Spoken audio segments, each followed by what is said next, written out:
Mi nombre es Ana Cristina Olvera y desde todas las latitudes de la región les doy la bienvenida a nuestro punto de encuentro en el arte y el conocimiento, el Noticiero Científico y Cultural Iberoamericano, NSC, el espacio informativo de la Asociación de las Televisiones Educativas y Culturales Iberoamericanas, ATEI. Y hoy estrenando nueva imagen. ¿Qué está pasando en Groenlandia? ¿Para qué se está usando la inteligencia artificial? ¿Y cómo se ha usado la tecnología en las artes? Acompáñame en este recorrido de 30 minutos a descubrir lo que se produce, se investiga y se crea cerca de ti. La movilidad aérea avanzada para la NASA se trata de desarrollar un sistema de transporte seguro, económico y ecológico que transporta a personas o paquetes en áreas rurales y urbanas, cambiando la manera que los ciudadanos del mundo nos beneficiamos de la aviación. Así es su respuesta a las emergencias.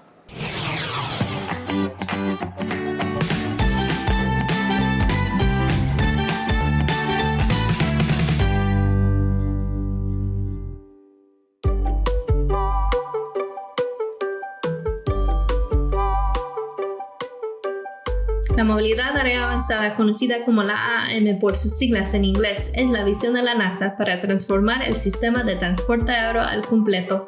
La idea es hacerlo más seguro e increíblemente accesible, que lo utilicemos para muchas cosas más de las que lo usamos hoy en día y que sea más económico para todos.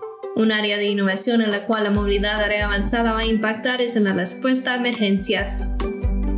La manera en la cual la AM va a contribuir es ayudando a los equipos de primeros auxilios. Hoy en día, ser socorrista de primeros auxilios es increíblemente arriesgado. Así que es muy importante darles la posibilidad de transferir ese riesgo a estos vehículos aéreos para así poder salvar a gente de forma segura, ya sea trasladándolas o sacándolas de las zonas sinistradas. Los equipos de primera intervención también pueden llevar suministros a estas zonas de difícil acceso, sobre todo una vez que las infraestructuras han desaparecido y pueden establecer infraestructuras si es necesario. Ayudar a establecer comunicaciones y los materiales que necesitamos para ello es fundamental. El poder proporcionar a los equipos de primeros auxilios las herramientas que ellos necesitan para ayudarnos es una parte increíblemente gratificante de la misión de la NASA. Groenlandia es la mayor isla del mundo con una superficie de más de 2.1 millones de kilómetros cuadrados y el 81% del territorio está cubierto por hielo de forma permanente. El 60% de la población vive entre las 6 principales ciudades y el resto diseminada en más de 120 poblados inuit. Ahora también sufre del cambio climático. Las temperaturas en algunas zonas de Groenlandia han sido las más cálidas en 1000 años. Así lo reveló un estudio que reconstruyó cómo fueron las condiciones climáticas pasadas perforando en el hielo desde el año 1000 después de Cristo hasta el año 2011. Esto confirma las malas noticias que desafortunadamente ya conocemos. Me gustaría traer mejores noticias, pero las noticias son claras sobre que necesitamos mantener este calentamiento bajo control para poder detener el deshielo de Groenlandia. Los resultados, que fueron publicados en la revista científica Nature, muestran que el calentamiento registrado en la década entre 2001 y 2011 excede prácticamente con certeza el rango de variabilidad de la temperatura preindustrial y del último milenio. Según reveló el estudio, durante esta década, la temperatura fue en promedio 1,5 grados Celsius más cálida que en el siglo XX. El derretimiento del hielo de Groenlandia ya es la principal causa del alza de los niveles del mar. Necesitamos detener esto antes de llegar al punto en que haya un círculo vicioso de derretimiento autosostenido del hielo de Groenlandia. Es importante, muy importante, que tengamos esto bajo control lo antes posible. Un informe de 2021 del panel de expertos de la ONU sobre el cambio climático estimó que la capa de hielo de Groenlandia sumaría 18 centímetros al alza de los niveles del mar para 2100 en caso de que se mantengan las emisiones de dióxido de carbono a un alto nivel. El deshielo de los polos altera gravemente la flora y la fauna de las regiones costeras. Se alteran las corrientes oceánicas, lo que puede provocar temporales y fenómenos climáticos como en el Océano Ártico, donde hubo por primera vez olas de hasta 5 metros de altura. Con ciencia en un 2x3 lo entenderás mejor.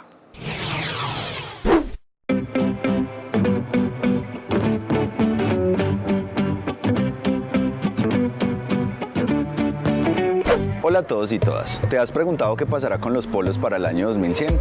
En esta nueva entrega de Ciencia en un 2x3 abordaremos este tema y cómo ayudar a evitar la pérdida de estos espacios tan vitales para la existencia de la humanidad. De acuerdo con estimaciones de la ONU, para finales del siglo XXI no existirá agua congelada en los polos. En el 2016 ya se había perdido casi la mitad de la superficie de agua congelada que existía en el Polo Norte. El derretimiento de los polos genera la liberación de dióxido de carbono que está fijado dentro de los polos. Al ser liberado a la atmósfera estamos aumentando un gas de efecto invernadero y por ende aumentando las condiciones para que el cambio climático en el planeta aumente.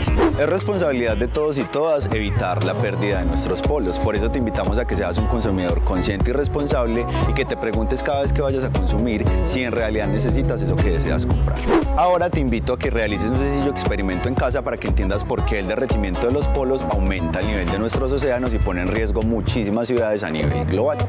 Para realizar nuestro experimento utilizaremos unos sencillos materiales, una cubeta con hielo, un marcador, 2 recipientes, uno con piedras, otro con agua y al que tiene piedras le debemos agregar también agua. Ahora vamos a tomar hielo y lo vamos a agregar en ambos recipientes.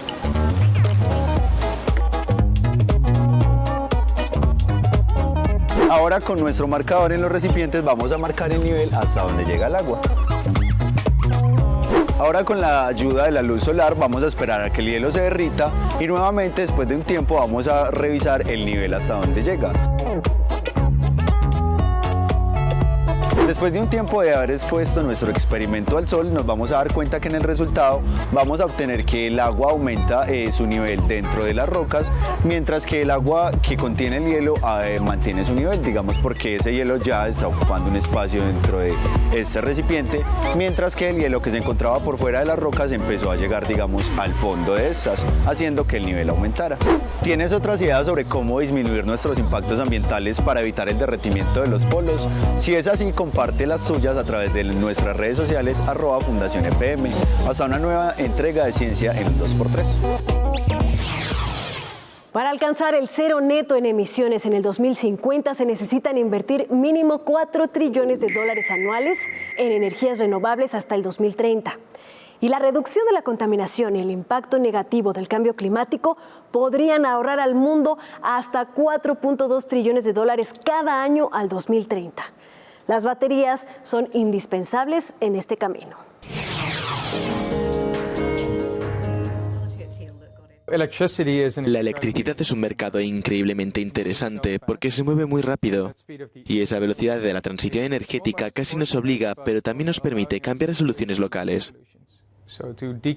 para disminuir la dependencia de los combustibles fósiles, pero también para disminuir los costes. Y el papel de las baterías es muy importante porque descentralizar significa empezar siempre por una fuente y el almacenamiento es clave.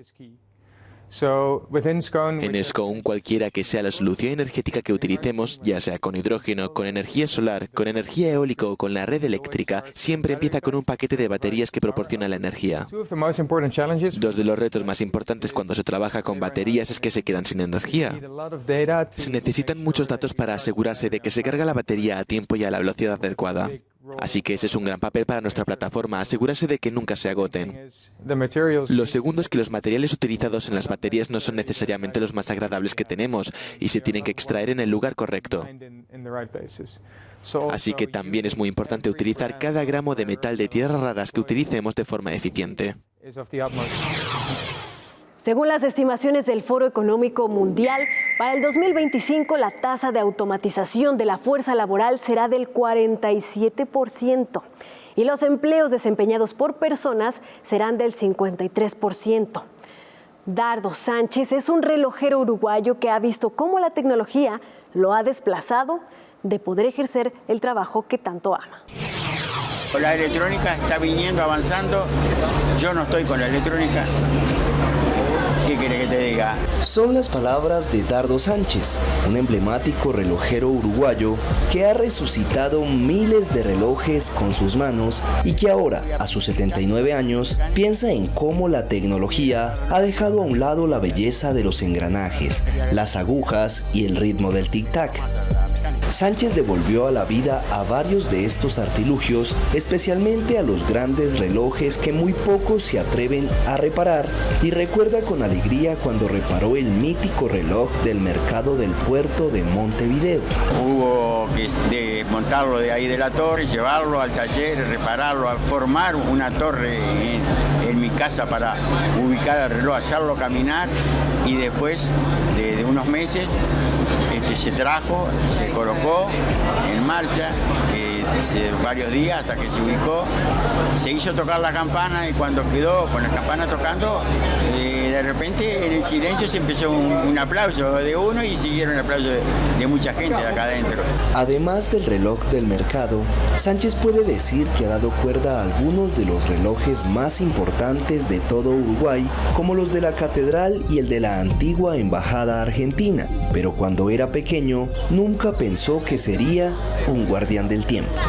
Yo fui a aprender mecánica, no había mecánica y era la relojería o carpintería, y bueno, entonces me quedé con la relojería grande, que era lo que se asemejaba más a la mecánica. Una vez apostó por el mundo de la relojería, comenzó a estudiar en la escuela industrial y buscó a los mejores reparadores de relojes para alcanzar la excelencia.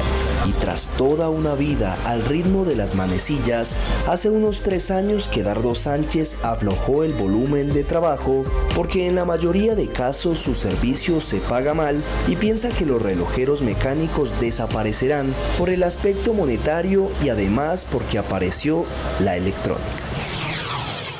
Está usted viendo NSC. Lo invitamos a que se sume a nuestros canales de WhatsApp y Telegram.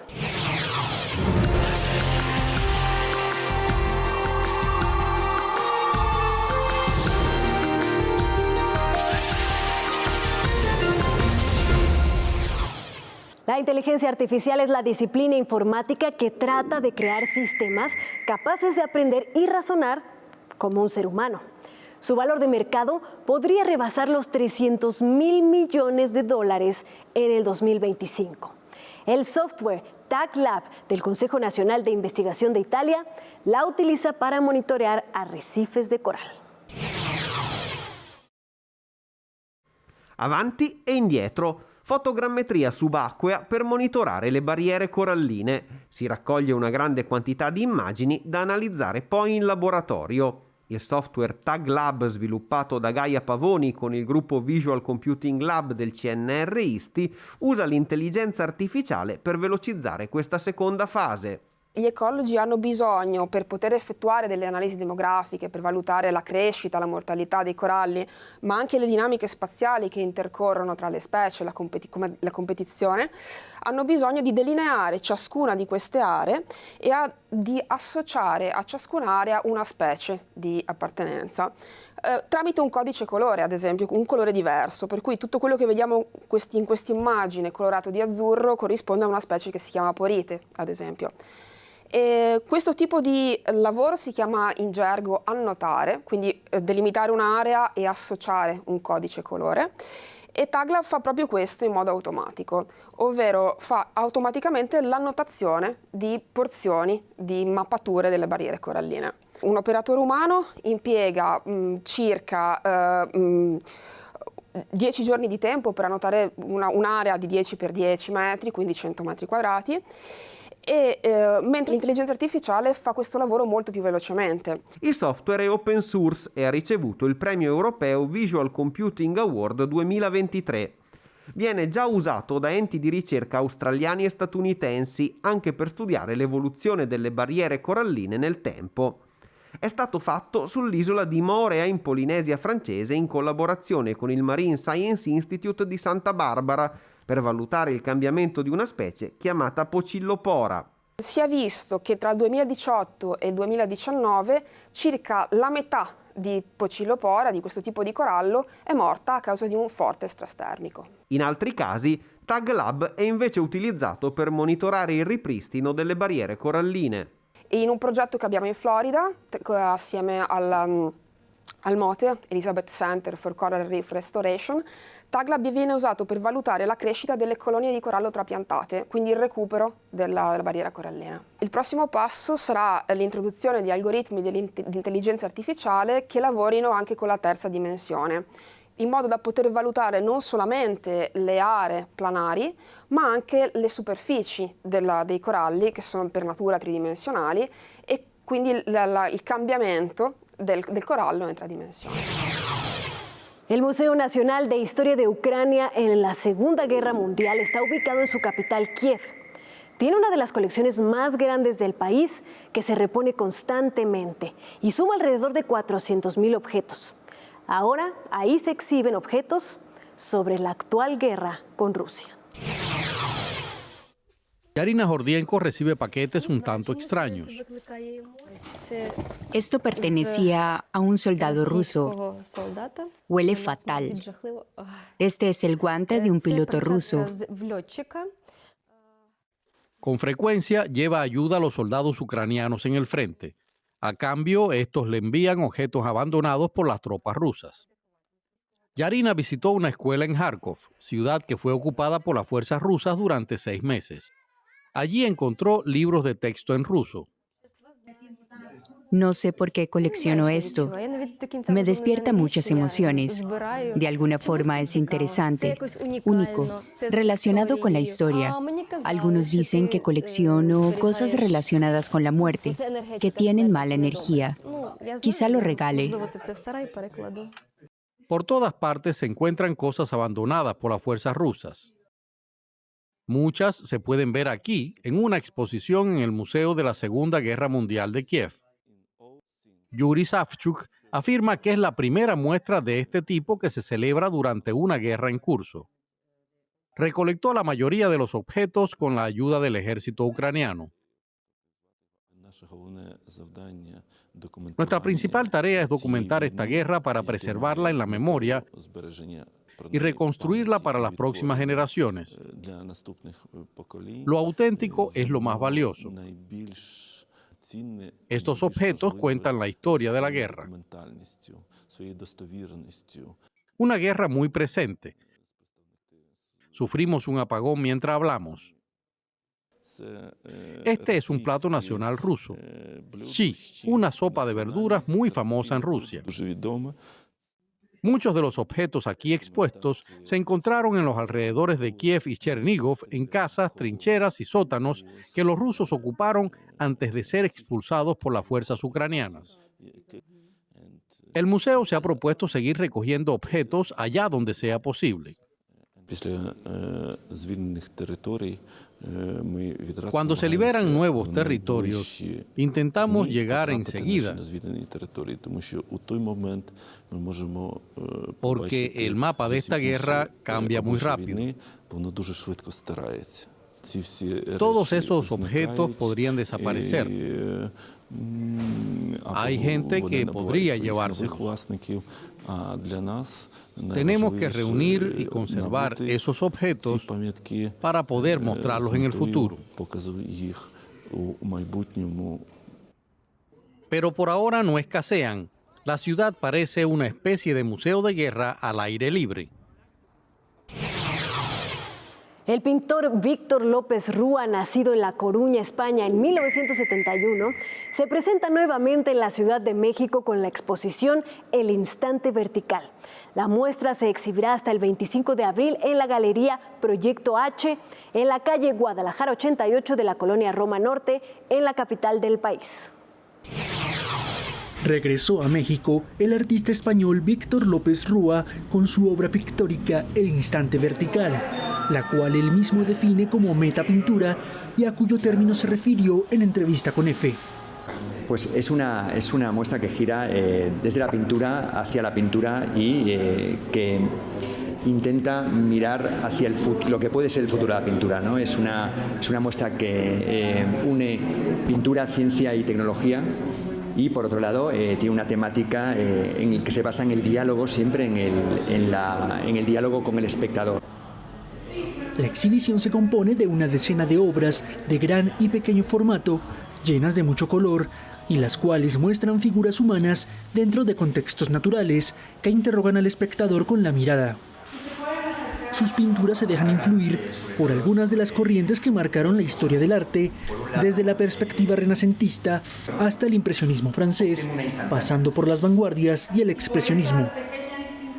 Pero sin duda, uno de los aspectos que más llama la atención de la obra es cómo logra combinar el arte, la ciencia y la tecnología para lograr óleos estereoscópicos, con los que logra admirarse su tridimensionalidad. Yo he querido incidir, casi como un discurso conceptual, incidir en esa representación para que el espectador rompa con la barrera del lienzo y se pueda tener una inmersión total en la obra, ¿no? Pero una inmersión total en la obra desde el punto de vista del placer estético, del placer visual, pero a la vez de una reflexión sobre lo que es la pintura, sobre las posibilidades que tiene la pintura al lado de la ciencia y de la técnica y sobre a dónde puede llegar la pintura, ¿no?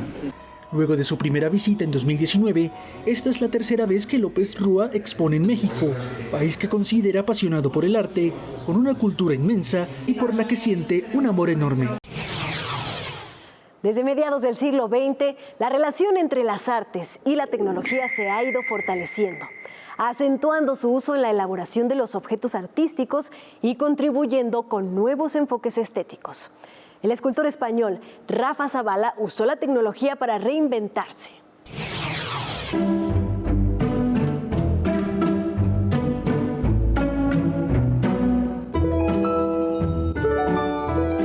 En 2008, con la crisis económica, el trabajo en el taller empezó a fallar un poco como todo, ¿no? Entonces, pues empecé a trabajar para un taller que hace lápidas. El cambio fue porque teníamos un taller aquí en Serra, alguien paró, un artista digital. Este artista me empezó a hablar de este sector y me convenció para que probara un programa de modelado digital que se llama ZBrush. Yo lo probé y bueno, me quedé enganchado totalmente y a partir de ahí pues empecé a crear mis primeras figuras. En aquel entonces yo veía algunas películas como Avatar, El planeta de los simios y la verdad que me quedé bastante impresionado. Y yo entonces ya me preguntaba, ¿quién hace esto? ¿Quién es la gente que está detrás? A mí me encantaría trabajar en esto y ser uno más. Pasé, digamos, cambiar las herramientas a las herramientas digitales y bueno, en vez de modelar, digamos, a mano, pues modelaba en un ordenador pues personajes para los espectáculos musicales, para la gira mundial de Paul McCartney, para Britney Spears, Lady Gaga y bueno, después cinemáticas de videojuegos, películas, publicidad. Trabajo, digamos, para todo tipo de contratos, ya sean para publicidad, televisión, series de Netflix.